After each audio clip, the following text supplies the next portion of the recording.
Hello, so Marian. Nagulat ako kasi pag-ikot ko, like evidently very pretty.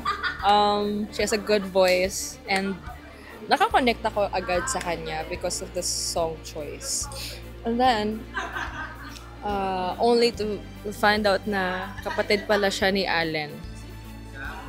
Na mas kinagulat ko din kasi hindi ko talaga in-expect. And katulad nga na sinabi ni Alan kanina. Pag sumali ako dito, ayoko na tutulungan mo ko.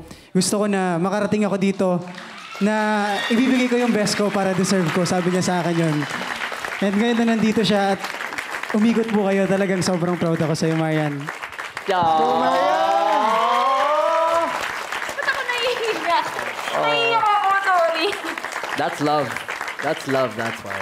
Sobra, that's love. Tapos kasi, I know the feeling eh. Kasi, nung sumali ako ng competition, ganyan din yung family ko sa akin.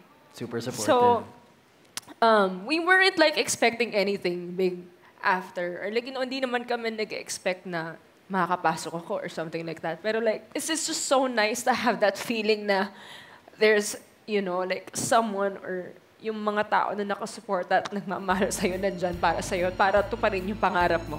So yun, natawa ako lalo kasi it only means na gusto talaga ng bata na mag-audition sa The Voice at gusto niyang mag-perform. That's why I'm excited for her kasi alam ko talagang malaki yung potential niya as a singer and as a performer. And I have lots to teach her. Dami akong mga ituturo sa kanya at yeah, I'm just very, very excited for her journey.